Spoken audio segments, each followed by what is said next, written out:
আসসালামু আলাইকুম।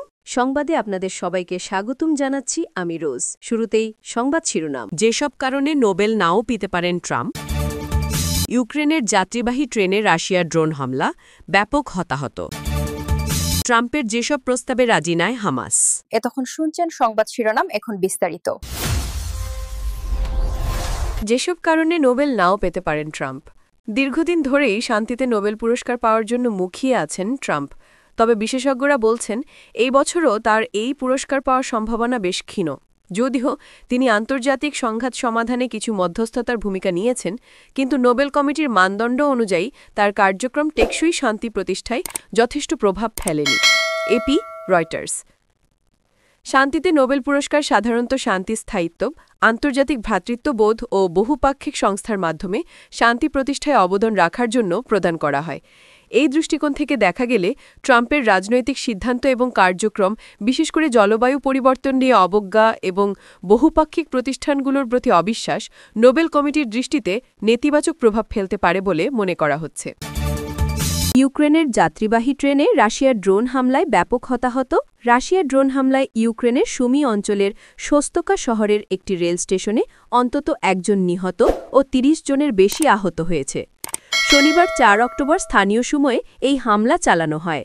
হামলার পর একটি যাত্রীবাহী ট্রেনে আগুন ধরে যায়।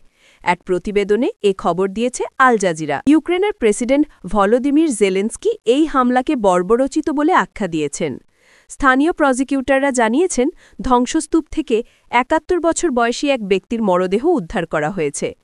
ইউক্রেনীয় রেলওয়ের প্রধান অলেক্সান্দার পার্তোসভস্কি বলেন, এটি একটি জঘন্য হামলা। আমাদের ফ্রন্টলাইন কমিউনিটির সাথে যোগাযোগ বন্ধ করে দেওয়াই এর উদ্দেশ্য। স্থানীয় গভর্নর ওলে গ্রিগরভ জানান, হামলার পর শোস্তকা ও আশেপাশের এলাকায় বিদ্যুৎ সরবরাহ বন্ধ হয়ে যায়। যুদ্ধের আগে শহরটির জনসংখ্যা ছিল ৭০,০০০-এরও বেশি। ট্রাম্পের যেসব প্রস্তাবে রাজি নয় হামাস। মার্কিন প্রেসিডেন্ট ডোনাল্ড ট্রাম্পের গাজা শান্তি প্রস্তাবে আংশিক সম্মতি দিয়েছে ফিলিস্তিনের স্বাধীনতাকামী সশস্ত্র সংগঠন হামাস। ব্যাপারটিকে গাজার চলমান সংঘাত বন্ধের পথে গুরুত্বপূর্ণ অগ্রগতি হিসেবে দেখছে বিশ্ব। বার্তা সংস্থা রয়টার্সের হাতে আসা হামাসের জবাবে দেখা যায়, তারা গাজার নিরস্ত্রীকরণ ও সামরিক শক্তি হ্রাস করার শর্তে সম্মত হয়নি। এই শর্ত ইসরায়েল ও যুক্তরাষ্ট্র উভয়েরই দীর্ঘদিনের দাবি ছিল। হামাস এর আগেও এমন প্রস্তাব প্রত্যাখ্যান করেছে। এছাড়া হামাস অবিলম্বে গাজা থেকে সম্পূর্ণ সেনা প্রত্যাহারের দাবি জানালেও ট্রাম্পের ২০ দফা পরিকল্পনায় ধাপে ধাপে ইসরায়েলি সেনা প্রত্যাহারের কথা বলা হয়েছে। হামাস এতে সম্মত হয়নি। হামাসের একজন জ্যেষ্ঠ কর্মকর্তা আল জাজিরাকে স্পষ্ট করে জানিয়েছেন, ইসরায়েলি দখলদারি শেষ না হওয়া পর্যন্ত হামাস অস্ত্র সমর্পণ করবে না। হামাস আরও জানায়, তারা ফিলিস্তিনি জাতীয় ঐক্যমত্যের ভিত্তিতে গঠিত এবং আরব ও ইসলামী বিশ্ব সমর্থনপুষ্ট স্বাধীন টেকনোক্র্যাট একটি ফিলিস্তিনি অধিকর্তার কাছে গাজার প্রশাসনের দায়িত্ব হস্তান্তর করতে প্রস্তুত।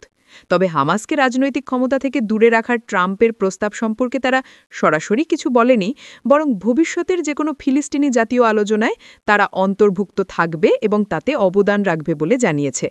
এদিকে প্রেসিডেন্ট ট্রাম্পের প্রস্তাবের ভিত্তিতে যুদ্ধবিরতি ও জিম্মি মুক্তি চুক্তি নিয়ে আলোচনার জন্য হামাসের একটি প্রতিনিধি দল শনিবার রাতে কায়রোয় পৌঁছাবে।